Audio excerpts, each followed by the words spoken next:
உங்களுக்கு நீங்க வந்து இப்போ இவ்ளோ விஷயங்கள் பண்ணியிருக்கீங்க. எனக்கு இன்னும் உங்கள பத்தி நெறைய தெரியும். நெறைய வெளிவராத விஷயங்களும் இருக்கு. நீங்க கொல்லிமலைக்கு அடிக்கடி போவீங்க. அங்க போய் சித்தர்களையும் போய் மீட் பண்ணுவீங்கன்னு எனக்கு தெரியும். என்னுடைய பிள்ளைக்கு வாரம் வாரம் மாதம் மாதம் காய்ச்சல் வந்து சளி பிடிச்சுக்கும். கோரோவை தினம் 15 ml கொடுக்க ஆரம்பிச்சேன். ஒரு வருடம் ஆகிறது, டாக்டர் கிட்டே போறதில்லை. டயபெட்டிக் ஃபுட் அல்சர், நீரிழிவில் வந்து நாமெல்லாம் என்ன நினைச்சுக்கிட்டு இருக்கோம், நீரிழிவு வந்து விட்டால் குருதியிலே சர்க்கரை சத்து கூடி விடுகிறது. அதன் விளைவாக நெடுநாள் சரியாக பராமரிக்காமல் விடப்படுமே. ஆனால் அதன் விளைவு என்ன ஆகும்? ஒரு பெரிய டயபெட்டிக் சென்டர் இன் சென்னை, அந்த சென்டர்ல போய் காலை எடுத்துடணும்னு சொல்லிவிடுறாங்க. அவருக்கு நம்ம மருத்துவம் பார்க்கணும், அதை கட்டுப்படுத்தணும். ஆபரேஷன் தியேட்டர்ல இருந்தே தொற்றக்கூடிய ஒரு கிருமி, இது எந்த ஆன்டிபயோட்டிக்ஸுக்கும் அடங்காது. அப்படிப்பட்ட இன்ஃபெக்ஷனோட இருந்தவரை ட்ரீட் பண்ணும். சித்தர்களோடு பேசுதல், சித்தர்களோடு இணைதல்னா என்னன்னா, உணர்வால் அவர்களோடு ஒன்றுதல். அவர்கள் உங்களுக்குள் பிரவேசிப்பார்கள், நீங்கள் அவருக்குள் பிரவேசி. இது வந்து அறிவியல் ரீதியாக விளங்காத, ஏற்றுக்கொள்ளப்படாத, நம்ப முடியாத ஒரு செய்தி. I'm going to present that paper. சித்த மருத்துவத்தில் புற்றுநோயை அகற்றுகிற, குணமாக்குகிற மருந்துகள் இருக்கின்றன. கேஸ் ஸ்டடியா கொடுக்க போறேன். நீங்களே சொல்லுவீங்க, அண்ணா இப்பதான் உங்களை நினைச்ச உங்க போன் வருது. கரெக்ட். டெலிபதி, கிளியர் ஓயன்ஸ், என்ன பேர் வேணாலும் நீங்க வச்சுக்கிட்டு போங்க. ஆனால் வெர்பல் கம்யூனிகேஷன் இல்லாமல் அருகில் இல்லாத ஒருவர் எண்ணத்தால் தொடர்பு கொள்ள முடியும் என்பது நம்முடைய அனைவருக்கும் இருக்கிற அனுபவம்.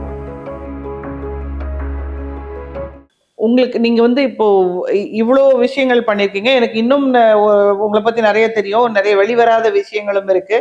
நீங்க கொல்லிமலைக்கு அடிக்கடி போவீங்க. அங்க போய் சித்தர்களையும் போய் மீட் பண்ணுவீங்கன்னு எனக்கு தெரியும்.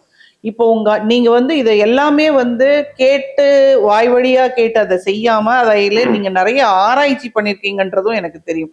இந்த ஆராய்ச்சியினுடைய பெரிய சக்சஸ்ன்னு நினைக்கிறது நீங்க எதன்னா? பெரிய சக்சஸா நான் 2 விஷயத்தை நினைக்கிறேம்மா. ஒன்று வந்து நான் சொன்ன பாருங்க, கோரோ. இந்த கோரோ என்கின்ற தயாரிப்பு லட்சக்கணக்கான உயிர்களை காப்பாற்றியது. ஓகே. ஒன்று. ரெண்டாவது, நுரையீரல் தொடர்பாக, சுவாச மண்டலம் தொடர்பாக வருகிற எல்லா பிணிகளுக்கும் அது ஒரு சிறந்த டானிக்காக இருக்கிறது. என்னன்னா, பலர் வந்து சொல்வார்கள், எண்ணிறைந்த பேர்கள் வந்து சொல்வார்கள், ஐயா என்னுடைய பிள்ளைக்கு வாரம் வாரம் மாதம் மாதம் காய்ச்சல் வந்துடும், சளி பிடிச்சிக்கும், போய் நெபுலைஸ் பண்ணிக்கிட்டு வருவேன். நான் அந்த கோரோவை தினம் 15 ml கொடுக்க ஆரம்பித்தேன். ஒரு வருடம் ஆகிறது, டாக்டர்கிட்டே போகிறதில்லை. ஒரு வருடம் ஆகிறது, அவனை சளியே பிடிக்கிறது இல்லை, காய்ச்சல் வருவதில்லை. அப்படின்னா நோய் எதிர்ப்பாற்றலை வளர்க்கிற சக்தி அந்த கோரோவுக்கு இருக்கிறது. அந்த கோரோ is a miracle. I can rather say it's a miracle. அதில் எந்த கெமிக்கலும் கிடையாதுமா, முழுக்க முழுக்க மூலிகைகள். அந்த மூலிகைகள் அவ்வளோ பெரிய வல்லமையை, நுரையீரலை பலப்படுத்துதுன்னா அதை விட ஒரு மருந்து உலகத்தில் இருக்கவே முடியாது. சுவாச மண்டலத்தை ஆரோக்கியப்படுத்துகிற ஒன்று. அது எனக்கு ஒரு பெரிய நிறைவு. எது? கோரோ.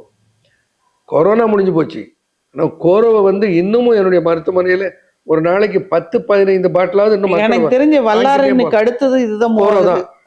கோரோதான் வல்லாரனுக்கு அடுத்தது கோரோதான். அதே மாதிரி இப்ப நீங்க வல்லாரை பத்தி பேசிருக்கோம், நிறைய ஸ்டாக் வைக்கணும் நீங்க இப்போ. கோரோ. இன்னொன்னுமா, டயஃப்னு ஒன்று பண்ணேன் நான். Okay. Diabetic foot ulcer. Okay. நீரிழிவில் வந்து நாமெல்லாம் என்ன நினச்சிக்கிட்டு இருக்கோம், நீரிழிவு வந்து விட்டால் குருதியிலே சர்க்கரை சத்து கூடி விடுகிறது. அதன் விளைவாக நெடுநாள் சரியாக பராமரிக்காமல் விடப்படுமே. ஆனால் அதன் விளைவு என்ன ஆகும்? கண்ணு பார்வை கெடும், நரம்பு சக்தி, ஆண்மை, டயபெட்டிக் இம்பார்ட்டன்சி வரும், சிறுநீரகம் பாதிக்கும், இருதயம் பாதிக்கும், இப்படியெல்லாம் படிக்கிறோம். ஆனால் அதை விட மிகப்பெரிய ஒரு சேதம் என்ன? Diabetic foot ulcer. நீரிழிவு நோயாளிகளுக்கு காலிலே வருகிற புண், அது ஆம்புடேஷனில் போய் முடியும். அது எத்தனை பேர் என்னுடைய மருத்துவமனையில் வந்துமா, அது அது அது அவ்வளோ மகிழ்ச்சி. அதில் சித்தர்கள் அது எப்படின்னா, என்னுடைய மாமா அந்த மருந்தை தயார் பண்ணிட்டு இருந்தார். அதுக்கு பேர் குழிப்புண் மருந்து அப்படின்னு சொல்லுவார். ஓகே. அது எதுக்கு கொடுப்பாருன்னா, இப்போ இல்லைம்மா, அப்போல்லாம் ஒரு 40-50 வருஷத்துக்கு முன்னாடி லெப்ரசி அவ்வளவு நிறைய இருந்தது. இப்போ ஆல்மோஸ்ட் அது இராடிகேட் பண்ண மாதிரி ஆயிடுச்சு. ஒரு கோவிலுக்கு போனோம்னா 2 பக்கத்தில் தெருவில் தொழுநோயாளிகள் தான் உட்காந்துருப்பாங்க, தட்டு வச்சு தட்டிட்டு இருப்பாங்க. இந்த தொழுநோயிலே வருகிற புண்ணை ஆற்றுவதற்கென்று ஒரு மருந்து தயாரித்தார். ஓகே. அதுக்கு பேர் தொழுநோய் குழிப்புண் மருந்துன்னே என்னுடைய மாமா கொடுப்பார். அது ஓகே. எங்கள் தாத்தா கிட்ட இருந்து அவர் கற்றுட்டு வந்தார். அவர்கிட்ட இருந்து நான் கற்றுக்கிட்டேன். ஓகே. அதில் எனக்கு என்ன தோணுச்சுன்னா, இந்த தொழுநோய் வந்து லெப்ரமேட்டஸ் பாக்டீரியாவால் வருது. மைக்ரோ பாக்டீரியா லெப்ரேங்கிற ஒரு கிருமினால பாக்டீரியாவால் வருது. அந்த பாக்டீரியாவை அழிக்கிற சக்தி இந்த மருந்துக்கு இருந்தால் தானே அந்த புண்ணு ஆறும். ஆமா. அப்போ ஒரு இன்ஃபெக்ஷனை கட்டுப்படுத்துகிற கண்ட்ரோல் பண்ணுகிற ஆற்றல் இந்த மருந்துக்கு இருக்கிறது. ஏன் இதை நாம டயபெட்டிக் ஃபுட் அல்சருக்கு முயற்சி செய்து பார்க்கக்கூடாது? அப்போ அதுக்கு முழுமையாக சித்தா லைசன்ஸ் பெற்றோம். அதுக்கு பேரே டயஃபு, டயபெட்டிக் ஃபுட் அல்சர், டயஃபுன்னு ஷார்ட் ஃபார்ம்ல. அது காலில் வரக்கூடிய அந்த புண்ணு குடஞ்சுக்கிட்டு அப்படியே மூட்டு வரைக்கும் போயிடும். கால் அப்புறம் விரலை எடுப்பாங்க. நான் அது மாதிரி நிறைய பேர் பார்த்திருக்கேன். அந்த புண்ணு வந்து வருடக்கணக்காக 10 வருடங்களாக கட்டு போட்டுக்கிட்டே இருக்கிறது. அது என்னன்னா ஒரு ஊசி மாதிரி சின்ன ஓட்டம் இருக்கும்போது உள்ள தின்னுக்கிட்டே போயிடும். அவங்களுக்கு இது கொடுத்தா சரியா போயிடும். காலை எடுக்கணும்னு சொன்ன கேசஸ் 150க்கு மேற்பட்ட பிணியாளர்களை காலை எடுக்காமல் காப்பாற்றி இருக்கிறோம். ஓகே. அதுவும் கேங்க்ரீன் வந்து அப்படியே கால் மோசமான சேதத்துக்கு உண்டாகி இருக்கிற கால், அழுகிற நிலையில் இருக்கிற அந்த ஊத்து அப்படியே தண்ணி கால்ல இருந்து அந்த மாதிரி புண்ணையெல்லாம் ஆற்றுவதற்கு என்ன பண்ணோம், ஒரு டீம் ஃபார்ம் பண்ணோம். டாக்டர் செல்லுகம்பி இருக்காரு, அவர் அனுபவத்தில் நான் பண்ணுவதை பார்த்ததுனால அவர் என்ன பண்ணார், ஹி ஃபார்ம்ட் எ டீம். அவர் தலைமை, அதுக்கே நான் சித்தா டாக்டர், அது கீழே வந்து ஒரு வேஸ்குலர் சர்ஜியன், அதுக்கு அதனோட கூட சேர்த்து ஒரு கட்டு போடுற அந்த எக்ஸ்பர்ட்டாக இருக்கிற ஒரு டாக்டர், இப்படியெல்லாம் சேர்ந்து ஒரு டீம் ஃபார்ம் பண்ணும். அந்த ஏன்னாமா இன்னைக்கு வந்து உலகம் எதை தேடுகிறது என்றால் இன்டகிரேஷன் ஆஃப் மெடிக்கல் சயின்ஸ் தான் கேட்குது. அந்தந்த மருத்துவம் மருத்துவம் சிறந்ததுன்னு சொல்லிட்டு திரிகிறார்கள். அது உண்மை அல்ல. எல்லா மருத்துவத்திலும் சிறப்பும் இருக்கிறது. எந்த ஒரு நோயையும் ஒரே ஒரு மருத்துவத்தால் குணமாக்க முடியாது. அவ்வளவு சொல்லணும்னா ஒரு ஊறுகாய் போடணும்னா எலுமிச்சங்காய், மிளகாத்தூள், உப்பு, நல்லெண்ணெய், எங்கோ விளைந்த எல்லாத்தையும், உப்பு கடல்ல, எலுமிச்சம்பழம் பிளெயின்ஸ்ல, மிளகாய் வந்து நம்ம இதுல தோட்டத்துல எல்லாத்தையும் விளையிறது எல்லாத்தையும் போட்டாதான் ஒரு ஊறுகாயே கிடைக்குது. அப்போ உடம்பு சரியாகணும்னா எல்லா மருத்துவமும் இணையறதுல தவறே கிடையாது. தவறில்லை. அது ஒருவருக்கொருவர் நான் உயர்ந்தவன் நீ உயர்ந்தவன் என்று போட்டி போடாமல் இணைந்து பலன் தருகிறது என்றால் இணைத்து கொடுப்பு. உலகம் வந்துடுச்சுமா, மேலை நாடுகள் எல்லாம் இன்டகிரேஷன் ஆஃப் மெடிக்கல் சிஸ்டம் வந்து, குறிப்பா இந்த அக்குபஞ்சர் உலகத்தை பூரா மருந்தில்லா மருத்துவம்னு உலகம் பூரா பரவி கொண்டிருக்கு. ஆமா, சித்த மருத்துவம் அப்படி உலகமெல்லாம் பரவ வேண்டிய ஒரு மருத்துவம். ஏன்னா அவ்வளவு மிகவும் பழமை வாய்ந்தது. பழமையில் இன்றும் அறிவியலுக்கு ஒப்புமை உடையதாக இருக்கிறது. அப்போ அந்த டயபெட்டிக் ஃபுட் அல்சருக்கு இந்த டீம் ஃபார்ம் பண்ணி ட்ரீட் பண்ணதில் நிறைய கேஸ் சொல்லலாம். ஒரு எக்ஸாம்பிள் ஏன் இன்டகிரேஷன் வேணும் என்பதற்கு 2 உதாரணங்களை சொல்கிற மாதிரி. ஒரு டயபெட்டிக்கு ஒரு பெரிய டயபெட்டிக் சென்டர் இன் சென்னை, அந்த சென்டரில் போய் காலை எடுத்துடணும்னு சொல்லிவிடுறாரு. அவர் வராரு, அவருக்கு நம்ம மருத்துவம் பார்க்குற போது அங்கே அவருக்கு பார்த்தோன்னா மைக்ரோ பாக்டீரியம் அவருக்கு வந்து இன்ஃபெக்ஷன் ஆகிருக்குது, சூடோமோனாஸ் இன்ஃபெக்ஷன் ஆகிருக்கிறது. ஸோ அதை கட்டுப்படுத்தணும். அது என்னென்னா சூப்பர் பக்ஸ்ன்னு சொல்லணும். சூடோமோனாஸ் வந்து சூப்பர் பக்ஸ்ன்னா ஆப்ரேஷன் தியேட்டர்லேருந்தே தொற்றக்கூடிய ஒரு கிருமி. அது எந்த ஆன்டிபயோட்டிக்ஸுக்கும் அடங்காது. அப்படிப்பட்ட இன்ஃபெக்ஷனோட இருந்தவரை ட்ரீட் பண்ணோம். ஓகே. ஜஸ்ட் 3 months கம்ப்ளீட்டாக கால் க்யூர் ஆகிடுது. எல்லாத்தையும் ஃபோட்டோ பண்ணி பதிவு பண்ணி எல்லாத்தையும் வச்சுருக்கேன். ஓகே. அதே மாதிரி ஒரு அம்மா சங்கரேஸ்வரின்னு சொல்லி திருநெல்வேலியிலேருந்து ஒரு அம்மா, ஷீ 65 years, ஏற்கனவே காலில் 2 விரலை எடுத்துட்டாங்க. ஓகே. இப்போ காலை முழங்கால் வரைக்கும் கட் பண்ணி எடுக்கணும்னு சொல்லிட்டாங்க. அந்த ஸ்டேஜில் தான் வந்து நம்ம ஹாஸ்பிட்டல் அட்மிட் ஆகிறாங்க. ஓகே. அவருக்கு ட்ரீட் பண்ணுறோம். 1 மாதம் ட்ரீட் பண்ணி அந்த புண்ணு ஆறவே இல்லை. ஓகே. அப்போ என்ன பண்ணார் சன்னு, வேஸ்குலர் சர்ஜனை கூப்பிட்டு பிளட் ஃப்ளோ சரியாக இருக்கா என்று அந்த பிளட் ஃப்ளோவை செக் பண்ணால் பிளட் ஃப்ளோவே இல்லை. ஒரு ஆஞ்சியோபிளாஸ்டி பண்ணி பிளட் ஃப்ளோவை நார்மல், அதுக்கெல்லாம் நம்ம ஆப்ரேஷன் தியேட்டர் இருக்கிறது, ஹாஸ்பிட்டல் எல்லா ஃபெசிலிட்டியும் இருக்கிறது. உடனே ஒரு ஆஞ்சியோபிளாஸ்டி பண்ணி பிளட் ஃப்ளோவை நார்மல் பண்ணி கட்டின உடனே நம்ம டயஃபோ வச்சு 1 மாதத்தில் கம்ப்ளீட்டாக ஹீலாகி ஊருக்கு போயிட்டாங்க. காலை எடுக்கலை. அருமை. கால் இல்லாமல் என்ன யாரையாவது டிபெண்ட் பண்ணி இருக்கக்கூடிய நிலைமையில வந்திருக்கோம், அதிலிருந்து காப்பாத்திருக்கீங்க. காப்பாத்தினோமா, அதை நான் எவ்வளவு நம்ம நாட்டு மருந்தை கட்டியிருந்தாலும் குணமாக இருக்காது. அல்லது integrated அலோபதியில medicine. என்ன பண்ணியிருந்தாலும் அது குணமா இருக்காது. காலை எடுத்து தான் இருப்பாரு. காலை எடுக்காமல் காப்பாற்ற முடியாமல் இந்த 2 விஷயத்தையும் இன்டகிரேட் பண்ணதுனால தான்.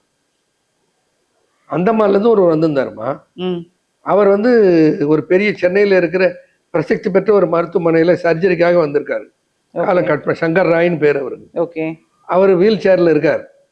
டாக்டர் சொல்லியிருக்கார் 10 lakhs பே பண்ணிடுங்க, அந்த காலை கட் பண்ணி எடுத்துருவோம், ஒரு 4 நாள் ஹாஸ்பிட்டல் இருக்கணும், ஒரு 5 days அதுக்கப்புறம் ரெஸ்ட்ல இருக்கணும், அப்புறம் நீங்கள் ஊருக்கு போயிடலாம்.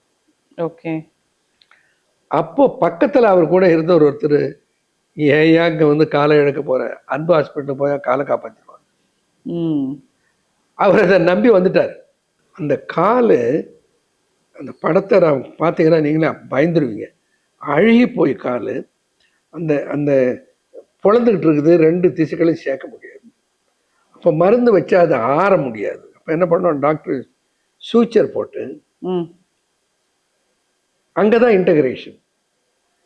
சூச்சர் போட்டு மருந்தை வச்சு கட்டி கம்ப்ளீட்டாக காலை குணமாக்கி அவர் போகும்போது சொல்லிட்டு போனதான் நினைக்க வருகிறது, I thought I will go in a wheel chair but I walk with my own leg.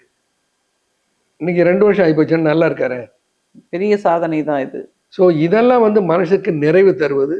அது எதனால் முடிந்ததுன்னு சொன்னால், பீயிங் அ சயின்டிஸ்ட், வெறும் சித்தா ரெஜிஸ்டர்டு ப்ராக்டிஷனாக இருந்தால் மட்டும் அது சாத்தியம். அதாவது நீங்க அலோபதியும் கூட உள்ள கொண்டு வந்து இணைத்ததுனால இந்த சக்சஸ் கிடைச்சது. அப்போ அது நம்முடைய நோக்கம் என்னன்னா, என் மருத்துவம் சிறந்தது, உன் மருத்துவம் தாழ்ந்தது என்று பேசுவது அல்ல. எந்தெந்த மருத்துவத்தில் என்ன சிறப்பு இருக்கோ அதையெல்லாம் ஒருங்கிணைத்து மக்களை ஆரோக்கியப்படுது. இன்னும் மக்களுக்கு புரிய மாட்டேங்குது. ஐயா சித்தா சேர்த்து எடுத்தாக்கா இது சைடு எஃபெக்ட் வந்துடும் சொல்றாங்களே, பயப்படுகிறார்கள். அப்படி ஒரு வதந்தி அவர்கள் மனதில் ஆழமாக பதிக்கப்பட்டு விட்டது. அதை முதல்ல களையணும். இது டைம் எடுக்கும். கொஞ்சம் கொஞ்சமாக நம்பிக்கை மக்களுக்கு வரும். எப்படின்னா, எங்களை போன்றவர்கள் அறிவியல் ஆய்வோடு அவர்களை கற்றைகளாக்கி சமர்ப்பித்து உலகத்தை ஏற்றுக்கொள்ள செய்கிற போது. இப்போ உங்களுக்கு ஒரு செய்திக்காக சொல்லுகிறேன். அக்டோபர் மாதம் 6ஆம் தேதி நான் ஜப்பான் போகிறேன். ஓகே. எதுக்கு போகிறோம்னாக்கா, ஜப்பானில் ஒரு பேப்பர் ப்ரெசென்ட் பண்ண போகிறோம். ஓகே. என்ன பேப்பர் என்ன சப்மிட் பண்ண போறீங்க அங்க? ஒரு அந்த ஆராய்ச்சி செய்து கண்டுபிடித்த ஒரு ஒரு ஆராய்ச்சி கண்டுபிடிப்பை அங்கே சப்மிட் பண்ண போகிறேன். என்னன்னா, உலகை எல்லாம் மிரட்டி கொண்டிருப்பது புற்றுநோய். ஓகே. 40 வயது ஒருவர் ஏப்ரல் மாதம் 2024 புற்றுநோயோடு என்னுடைய மருத்துவமனைக்கு வருகிறார். உங்களுக்கு தெரியும், என்னுடைய தகப்பனாரை புற்றுநோயில இருந்து 9.5 ஆண்டுகள் ஆரோக்கியமாக வாழ வைத்தது சித்த மருத்துவம். நிறைய அடிக்கிட்டே போகலாம். ஆனால் அவரை நான் சொல்ல விரும்புவது காரணம் என்னன்னா, அவர் சித்தம் வந்து அழறாரு. 40 வயசுமா, லங் கேன்சர், மெட்டாஸ்டாசிஸ், போன்ல ஹிப் கேன்சர், அந்த பரவி இருக்கிறது. அவருக்கு மருந்து கொடுத்தோம். 4 மாதம் தொடர்ந்து எடுத்துக்கொண்டார். பிறகு April, May, June, July, August, September, October, November, April, May, June, July, August, September, October 7வது மாதம் போய் அதே சென்டரில் போய் ஸ்கேன் பண்ணுறாரு. No cancer. ஓகே. இப்படி புற்றுநோய், இப்போ டாக்டர் பால்ராஜ்னு சொல்லி என்னுடைய நண்பர், அவர் வந்து புற்றுநோயினாலே பாதிக்கப்பட்டு ரெக்டல் கேன்சர் இறந்து போயிடுவார் என்று முடிவு செய்யப்பட்டவர் 13வது ஆண்டாக உயிரோடு இருக்கிறார். ஓகே. அவர் எந்த வேதியியல் மருந்தையும் எடுத்துக்கொள்ளவில்லை. அப்போ there are lot of instances where treatment is possible to cancer even without chemical drugs. எத்தனாவது ஸ்டேஜ் என்ன உங்க வர்றது? எதுமா கேன்சர் வராங்க இல்லையா, ஸ்டேஜ் எத்தனாவது ஸ்டேஜ்? எந்த ஸ்டேஜில் வந்தாலும் ரெஸ்பாண்ட் பண்ணுது. ஓகே. ரெஸ்பாண்ட் பண்ணாமலும் இருக்கிறது. யாருக்கு ரெஸ்பாண்ட் பண்ணும், யாருக்கு ரெஸ்பாண்ட் பண்ணாதுன்னு நம்மளால சொல்ல முடியாது. ஆனால் எந்த கெடுதியும் வராது. வலி அவதி இல்லாமல், உபாதை இல்லாமல், ரொம்ப முற்றிய நிலையில் வந்தால் யாராலும் ஒன்றும் பண்ண முடியாது. அப்போ I am going to present that paper. சித்த மருத்துவத்தில் புற்றுநோயை அகற்றுகிற, குணமாக்குகிற மருந்துகள் இருக்கின்றன. கேஸ் ஸ்டடியாக கொடுக்க போறேன். அக்டோபர் 6ஆம் தேதி கொடுக்க போறீங்க. ஆமா ஆமா. அப்போ உலகமே அப்பொழுது திரும்பி பார்க்கும், இப்படி ஒரு மருத்துவம் இருக்கிறதா, நேட்டிவ் சிஸ்டத்தில் புற்றுநோயை சேலஞ்சு பண்ணக்கூடிய மருத்துவம் இருக்கிறது என்று உலகமே பார்க்கும். இதனால் புற்றுநோய்க்கு நான் மருந்து கண்டுபிடிச்சிட்டேன், எல்லாருக்கும் நல்லா ஆகிடும்னு நான் கிளைம் பண்ணல. மருத்துவம் இருக்கிறது, பயன்படுத்தணும், பயன்படுத்தட்டும். இதில் என்னென்னா, அலோபதி ட்ரீட்மெண்ட் எடுத்துக்கிட்டா சாப்பிடலாம் கூட, ஒரு சைடு எஃபெக்ட் வராது. வேற ஹோமியோபதி எடுத்துக்கிட்டு இருந்தாலும் என்ன மருந்தும் எடுத்துக்கொண்டு இருந்தாலும் அந்த மருந்து எடுத்துக்கிற போதே இதை கூட எடுத்துக்கொள்ளலாம். ஓகே. இதனுடைய வேலை என்ன? அந்த நோயை குணமாக்குவது. அப்படி குணப்படுத்து நிறைய கேசஸ் இருக்குமா. ரெக்கார்டட் எவிடன்ஸா நான் வந்து இப்போ இந்த ஒரு யங் பாய் சொல்றேன், நேம் சொல்ல விரும்பல. அப்படி மனதுக்கு ஒரு நிறைவு, ஒரு scientifically experimentally we can prove Siddha system is unique. Siddha system can take the challenge for any diseases. Okay. அது அந்த நம்பிக்கை எனக்கு இருக்கிறது. எத்தனை மெடிசன்ஸ் அண்ணா இது வரைக்கும் நீங்க கண்டுபிடிச்சிருக்கீங்க? 158 மருந்துகள் இதுவரையில் நான் உருவாக்கியிருக்கேன். 158 மருந்துகள் ஆய்வு முடிந்து வெளியே விற்பனைக்கும் வந்துவிட்டது. வந்துவிட்டன. இப்போ நீங்க சித்தர்கள் கிட்ட போய் பேசுறீங்க இல்லையா, அவங்க கிட்ட இருந்து கத்துக்கிட்டு வர்றத திரும்பவும் எக்ஸ்பெரிமெண்ட் பண்ணி சயின்டிபிக்கா அதை ரெடி பண்ணி தான் நம்ம வந்து மெடிசனா கொடுக்குறீங்க, அப்படிதானே? அதாவதுமா, சித்தர்களோடு பேசுதல், சித்தர்களோடு இணைதல்னா என்னன்னா, உணர்வால் அவர்களோடு ஒன்றுதல். ஓகே. அப்போ அவர்கள் உங்களுக்குள் பிரவேசிப்பார்கள், நீங்கள் அவருக்குள் பிரவேசிப்பீர்கள். இது வந்து அறிவியல் ரீதியாக விளங்காத, ஏற்றுக்கொள்ளப்படாத, நம்ப முடியாத ஒரு செய்தி. ஓகே. பட் ஒரு சயின்டிஸ்ட் நான் சொல்லுகிறேன், நீங்கள் ஆழ்ந்த தவநிலைக்கு போகிற போது திருமூலனையோ சிவவாக்கியனையோ நந்தி தேவனையோ அகத்தியனையோ நீங்கள் ஆழ் மனதில் நிறுத்தி தியானித்து அவர்களோடு ஒன்றுகிற போது அவர்கள் உங்களோடு தொடர்பு கொள்வார்கள், பேசுவார்கள். பேசுவார்கள்னா not a verbal communication, but உணர்வால் உணர்த்தி விடுவார்கள். அது நமக்கு வந்துடும். ஓகே. இப்போ இவ்வளவு மருந்துகளை சித்தர்கள் உருவாக்கி இருக்கிறார்கள், ஆயிரக்கணக்கான மருந்துகளை படைத்திருக்கிறார்கள். சொல்லும்போது என்ன சொல்லுவான், இந்த மூலிகைகள் எல்லாம் சித்தர்களோடு பேசின. மூலிகைக்கு வாயா இருக்கிறது, இல்லை அது லாங்குவேஜா போய் படிச்சுட்டு வந்திருக்கிறது, பேசுவதல்ல, உணர்தல். இப்ப நாமேமா நீங்களே சொல்லுவீங்க, அண்ணா இப்பதான் உங்களை நினைச்ச உங்க போன் வருது. கரெக்ட். டெலிபதி, கிளியர் ஓயன்ஸ், என்ன பேர் வேணாலும் நீங்க வச்சுக்கிட்டு போங்க. ஆனால் வெர்பல் கம்யூனிகேஷன் இல்லாமல் அருகில் இல்லாத ஒருவரோடு எண்ணத்தால் தொடர்பு கொள்ள முடியும் என்பது நம்முடைய அனைவருக்கும் இருக்கிற அனுபவம். எனக்கு ஒரு சில அனுபவங்கள் இருக்குது. எல்லாருக்கும், உங்களுக்கு இல்லைம்மா, எல்லாருக்கும் உண்டு. எங்க அம்மா, நான் பச்சைப்பெருங்கடவுல படிச்சுட்டு இருப்பேன், ஊருக்கு போவேன். எங்க அம்மா அங்க ஊர்ல அப்பெல்லாம் வந்து லெட்டர் தான் கம்யூனிகேஷன், ஃபோனுக்குன்னு ஒன்றும் கிடையாது. அது சொல்றது 1967. எங்க அம்மா என்ன பண்ணுவோம், கோழி அடிச்சு சமைச்சிட்டு இருக்குமா. எங்க அப்பா கேட்பாரு, என்ன அலமையில எதுக்கு கோழி சமைச்சிட்டு இருக்கிறேன். என் பையன் வருவான், கோழிக்கறி சாப்பிட்றதுக்கு ஈவினிங் நான் போயிடுவேன். இது எப்படி சொல்லுவீங்க, இது எப்படி விளக்குவீங்க? இதெல்லாம் வந்து உள்ளத்துக்குள்ளே ஏற்படுகிற தொடர்பு. அப்படித்தான் சித்தர்களோடு நாம் பயணிக்க வேண்டும். சித்தர்களை நம்ப வேண்டும், சித்தர்களை தியானிக்க வேண்டும். சித்தர்களோடு உணர்வால் ஒன்றிவிட்டால் அவர்கள் உங்களுக்குள் வந்து உங்களுக்கு என்னவெல்லாம் கிடைக்கணுமோ அத்தனையும் கொடுப்பாரு. ஆனா இப்ப நீங்க பாத்தீங்கன்னா இந்த காலத்து குழந்தைகள், அந்த காலத்துல எங்களுக்கெல்லாம் இந்த கண்ணாடி போடுறதுனால என்னன்னு தெரியாது. அது நிறைய கண்ணாடி கடையை பார்க்கணும், கண்ணாடி கடையை பார்த்தா ஒரு இது வயசானவங்க கண்ணாடி வச்சிருந்தா அறிபொருள் மாதிரி அதை பத்திரமா எடுத்து வச்சுப்பாங்க. எங்ககிட்ட விளையாட்டு கூட எங்க கையில கொடுக்க மாட்டாங்க. ஆனா இன்னைக்கு பாத்தீங்கன்னா விளையாட்டு குழந்தைகள் எல்லாம் கண்ணாடி போட்டுக்கிட்டு இருக்குது. இப்ப அது எதனாலன்னா, நீங்க கேட்டதுல எனக்கு ஒன்று ஞாபகத்துக்கு வருது. நானெல்லாம் படித்து கொண்டிருந்த போது, சிறுவனாக இருந்த போது பள்ளிக்கூடத்துல ஒரு வகுப்புல 40 பசங்க இருப்போம். அது யாராவது ஒருத்தனோ யாராவது ஒரு பொண்ணோ கண்ணாடி போட்டுருவோம். அடையாளமே அந்த கண்ணாடிக்காரனை கூப்பிடுறான்னா ஒருத்தன் தான் இருப்பான், அது அவனுக்கு பேர் மாதிரி ஆயிடும்.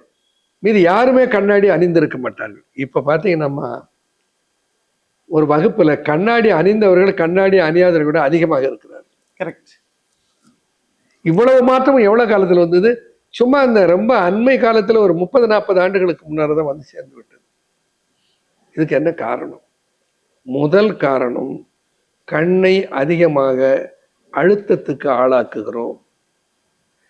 சரியான கண்ணுக்கு சத்தை தருகிற உணவுகளை எடுத்துக்கொள்ள தவறி விடுகிறோம். இந்த கம்ப்யூட்டர்னு ஒண்ணு வந்தது இல்லைங்களா? ஆமா. அந்த மானிட்டர் சாபமான்னு தெரியல. அது ஒரு பக்கம் வரோம், பல பக்கத்துல சாபம். ஏன்னா நம்ம அந்த மானிட்டரை பார்க்குறோம். இந்த மானிட்டர்ல வர இமேஜ் இருக்கிறது, அது லெட்டரா இருக்கட்டும், பிக்சரா இருக்கட்டும், எதுவா இருக்கட்டும், அது வெர்ச்சுவல். It's not reality. இந்த கண்ணு உண்மையான பொருள்களை பார்ப்பதற்கு என்று உருவாக்கப்பட்டது. அது என்ன பண்ணுது? என்னடா அங்க ஒண்ணுமே இல்லை, திடீர்னு என்னென்னமோ ஆடுதுன்னா, இட் ஸ்ட்ரகிள்ஸ். இந்த கண்ணு குழம்பி போகிறது. இது என்னடா இமேஜ் இது? இது எப்படிடா பார்க்கறது என்பதை தடுமாறும். இன்னைக்கு பார்த்தீங்கன்னா, ஐடி துறையில வேலை பார்ப்பவர்களை பெரும்பாலோர் கண்ணாடி அணிந்திருப்பார்கள். கண்ணு மசமசன்னு இருக்கிறது என்பார்கள். பார்வை தெளிவு குறைந்து கொண்டு வருகிறது என்பார்கள். காரணம், மெயின் காரணம் என்னன்னா, கேசிங் த மானிட்டர் கண்டினியூஸ்லி. அப்போ இந்த கண்ணாடி போடுவது அவசியமா? கண்ணாடி இல்லாமல் கண்ணை சரி செய்ய முடியுமா? இன்னைக்கு கண்ணுக்குன்னு ஒரு துறை வந்தது கடந்த 40 ஆண்டுகளுக்குள்ளதான்.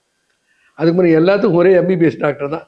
இப்பதான் எல்லாத்துக்கும் தனித்தனியா தனி எல்லாம் கையை தனி, நீ விரல் இந்த சுண்டு விரல் தனி, விரல் தனின்னு வந்துடும். ஆமா, அந்த மாதிரி வந்துடுது.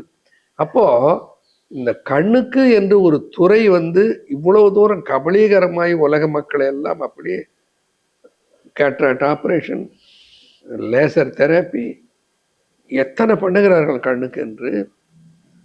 அப்போ கண்ணுக்கு ஒரு துறை துவங்கியது கடந்த 40-30 ஆண்டுகளுக்குள்ளதான் சித்த மருத்துவ இது அலோபதியில. சித்தர்கள் 1500 ஆண்டுகளுக்கு முன்னால் கண்ணுக்கு என்று ஒரு துறையை துவக்கி விட்டார். நம்ப முடியுமா? என்ன துறை? என்ன அது? நயன விதி 500 என்று அகத்திய பெருமான் ஒரு நூல் எழுதியிருக்கிறார். ஓகே. நயனம்னா கண்ணு இல்லையா? கண்ணிலே வருகிற 98 நோய்களுக்கு மருந்தே அதில் எழுதியிருக்கிறார். ஓ, அவர் எவ்வளவு அழகா சொல். மந்தித்த கண்ணுக்கு மருந்து உண்டு மாதே கேள், மந்தித்த கண்ணுக்கு மருந்து உண்டு. யாராலும் சொல்ல முடியுமா? மந்தித்தர் என்றால் கண் பார்வை பாதிக்கப்படுது. அது கிட்ட பார்வையா இருக்கலாம், அதுக்கு ஆங்கிலத்தில் நாம மயோப்பியான்னு பேர் வச்சுக்கலாம். எட்ட பார்வையா இருக்கலாம், அது ஆங்கிலத்தில் ஹைப்பர் மெட்ரோப்பியான்னு அழகா கூப்பிடலாம். பிரஸ் பயோப்பியா சாலேசர்மாக இருக்கலாம். டியூவல் விஷன் இரட்டை விழி, இரட்டை பார்வை, இப்படி பல வகையான பார்வை பிழையை ஒரு வார்த்தையில குறிப்பிடுகிறார். மந்தித்த கண், கண் சரியாக பார்வை இல்லாமல் கண் பார்வை பிழையாகிவிட்டது. மந்தித்த கண்ணுக்கு மருந்து உண்டு. மந்தித்த கண்ணுக்கு மருந்தில்லை என்பது மேலை மருத்துவம். மருந்து இல்லை, ஆனால் அதுக்கு கண்ணாடி இருக்கிறது. கண்ணாடி என்பது கருவி. அந்த உபகரணத்தை வைத்து பார்வையை சரி செய்து கொள்ளுகிறோம், கண்ணை சரி செய்து கொண்டோமா இல்லை. கண் அப்படியே தான் இருக்குது. கண்ணாடியை கழட்டிட்டா திருப்பிட்டு கண்ணு பழைய நிலை, பார்வை சரியில்லாமல் போகிறது. இப்ப கண்ணாடி என்பது ஒரு கருவியாக, உபகரணமாக, பிழையான பார்வையை சரி செய்வதற்காக உருவாக்கப்பட்ட ஒரு கருவி. அது இல்லாமல் கண்ணை சரி செய்ய முடியுமான்னா முடியும்னு சொல்றான்.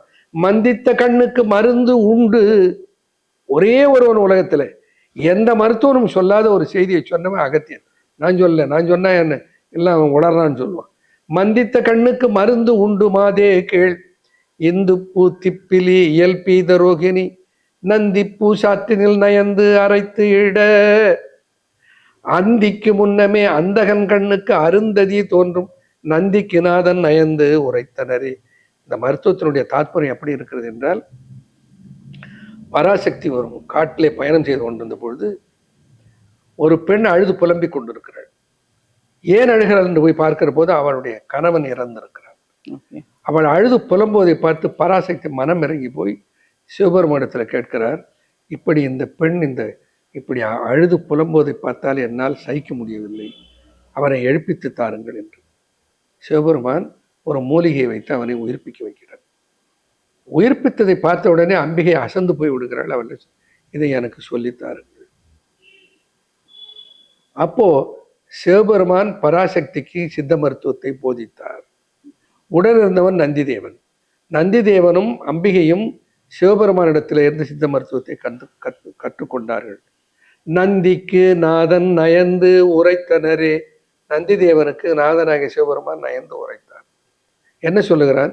இந்துப்பூ, திப்பிலி, பீதரோகிணி, நந்திப்பூ இவைகளிலே இருந்து தயாரிக்கப்படுகிற ஒரு மருந்து சொன்னான். அதில் இருந்து அகத்திய பெருமானோட நம்பிக்கை கொண்டு ஒன்றை நான் உருவாக்கினேன். என்னுடைய பெயரே நயனா. நயனம்னா கண்ணு. ஓகே. நயனா என்றால் கண்ணுக்குரிய மருந்து. கண் பார்வை பிழைகளை சரி செய்வதோடு மட்டுமல்லாமல் எதை மாதிரியான பாதிப்பு கண்ணில் இருந்தாலும் அது பொது மருந்தாக இருக்கிறது. ஆச்சரியமாக இருக்கிறது.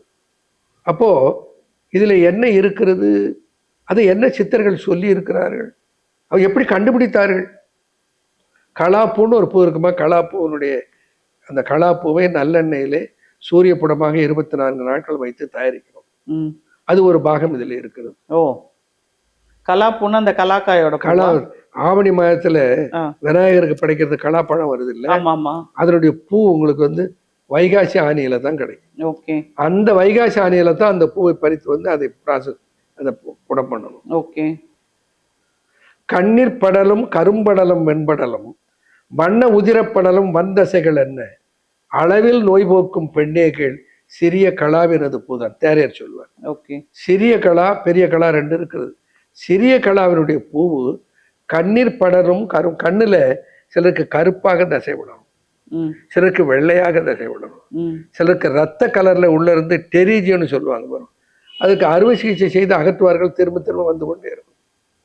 என்னுடைய வகுப்பு தோழர் பேரை சொல்லலாம், கோவிந்தராஜ், அவருக்கு 13 முறை ஆபரேட் செய்திருக்கிறார். கண்ணுல இந்த டெரிஜியத்தை அகற்ற முடியல. ஒரே ஒரு பாட்டில் நயனாவில் அது இடம் தெரியாம ஓடி போச்சு, திரும்ப வரவே இல்லை. 10 வருஷத்துக்கு மேல ஆகுது.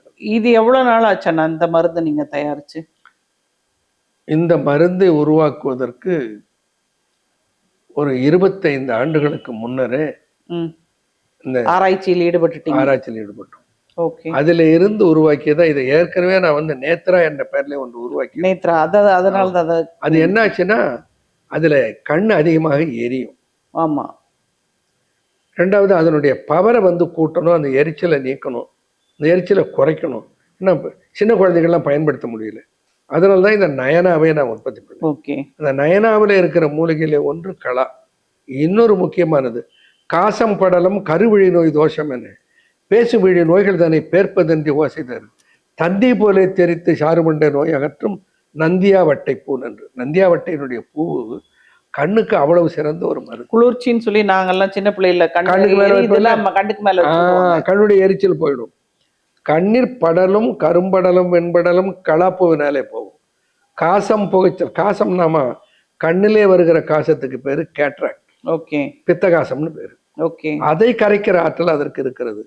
அதே மாதிரி அறுத்தால் பொருத்தி நேத்திர மூலி என்று ஒரு மூலிகை இருக்குது. இந்த நேத்திர மூலி தைலம் அல்ல, அந்த மூலிகை இதுல இருக்கிறது. அதை விட முக்கியமான மூலிகை என்னன்னு சொன்னா பீதரோகிணி. பீதரோகிணி என்பது பிரம்மதண்டு. இந்த பிரம்மதண்டுக்கு இன்னொரு பேர் குடியோட்டி பூண்டுன்னு ஒரு பேர் இருக்குது. நிறைய பரிபாஷையில பெயர் இருக்கிறது. அதற்கு அதை தயாரிப்பதற்கு, அதை சேகரிப்பதற்கு அவ்வளவு சிரமம். அது எப்போ கிடைக்கும்னாமா மாசி பங்குனி, அதுக்குள்ள அந்த செடி அழிஞ்சு போயிடும். தையில முளைக்கும், மாசி பங்குல அழிஞ்சு போயிடும். அதற்குள்ள அந்த பூவையும் அந்த பாலையும் சேகரிக்க வேண்டும்.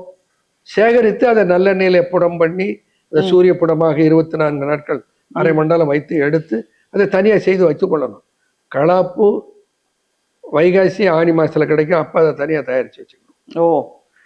தனித்தனியாக தயாரித்து வைத்துக் கொண்டு அவைகளெல்லாம் ஒன்றாக சேர்த்துதான் கடைசியாக அந்த நயனாவை உருவாக்கணும்.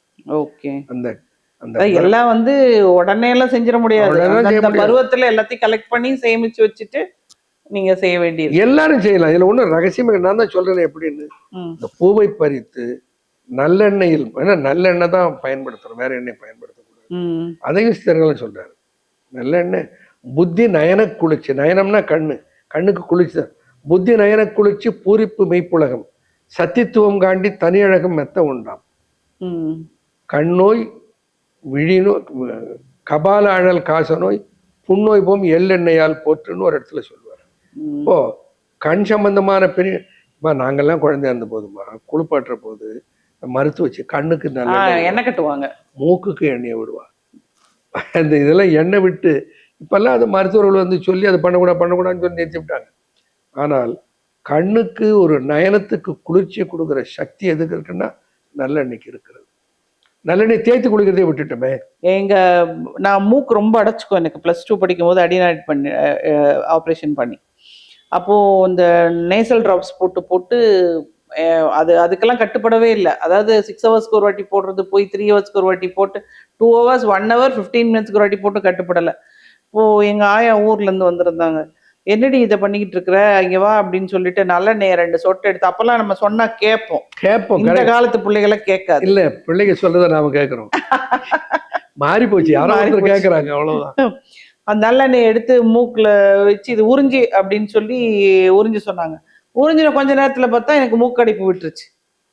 இது இவ்வளோ ஒரு சிம்பிளான ஒரு வைத்தியமா இருக்கு, இதுக்கு போய் நம்ம எதுக்கு காசை கொடுத்து வாங்கி அதை போட்டுக்கிட்டு இருந்தோன்ற அளவுக்கு நான் நினைக்க ஆரம்பிச்சிட்டேன். அதான் நாசி நோய்னு குறிப்பிடுறாரு. ம் கபால அழல், காச நோய், நாசி நோய் அத்தனைக்கும் இந்த தன்மை, அதை குணப்படுத்துகிற கட்டுப்படுத்துகிற ஆற்றல் இதற்கு இருக்கிறதுன்னு சொல்றாரு. அப்போ இதுல என்னென்ன நடக்குதுன்னாமா என்ன ஆச்சரியமா. ஒரு எக்ஸாம்பிள் ஒன்று சொல்றேன். அவர் வந்து ஏர்போர்ட்ல பணியாற்றி கொண்டு இருந்தால் இப்போ ஓய்வு பெற்றுட்டார். அனானிகா என்று அவருடைய பெண்ணுடைய பேரு. அப்போ வகுப்புல போர்டுக்கு பக்கத்துல இருந்து பார்த்துட்டு இருந்தாங்க. டீச்சர் பார்த்துட்டு அவங்க அப்பாட்ட சொல்லியிருக்காரு. அவர் கூட்டிட்டு வந்தார். என்ன ஐ ஹாஸ்பிட்டலில் போய் ஐயை டெஸ்ட் பண்ணிட்டு வர்றாரு. -5. அது வரைக்கும் தெரியல. இது நடந்தது ஒரு 10 வருஷத்துக்கு முன்னாடி. அவ வந்து சொன்னார், நான் சொன்னேன் இவளுக்கு 5 வயசு தான் ஆகுறது, இந்த நயனா தைலத்தை போடுற அளவுக்கு அவளை தாங்க முடியாது. உடனே அவன் சொன்னான், அங்கிள் நான் போட்டுக்கிறேன் அங்கிள், கொடுங்க அங்கிள் சொன்னான். அவனுடைய விளைவு என்ன, நம்ம இன்னைய வரைக்கும் அவள் கண்ணாடி போட்டுக்கல. இன்னைய வரைக்கும் அவள் கண் பார்வை நார்மலாக இருக்கு. இப்போ இது வந்து கண் கண்ணாடிக்கு மாத்திரமா இல்ல கண் புரைகளுக்கும் போடலாமா? கண் புரைகளுக்கு ஆரம்ப நிலையில் அதை நீக்குகிறது. அதாம்மா கண் அருகல், கண் கூசல், கண் நோதல், கண் ஒழுகல், கண் சிவத்தல் எல்லாம் கடிதியது. சின்னமுறை சரமதண்டனை பிளக்கும் சாயக்கண் மாதிரி பிரமதண்டின் நற்பார்க்கு போந்து. பிரம்மதண்டுடைய பால் அதெல்லாம் சேகரித்து வச்சிருக்கோம். பிரம்மதண்டு பால், பிரம்மதண்டு பூ, பீதரோகிணி, அதுக்கு இன்னொரு பேர். இதெல்லாம் எங்களால சேர்க்க முடியாது, சேர்த்து வச்சிருக்கவங்க கிட்ட இருந்து வாங்கிக்கிறோம்.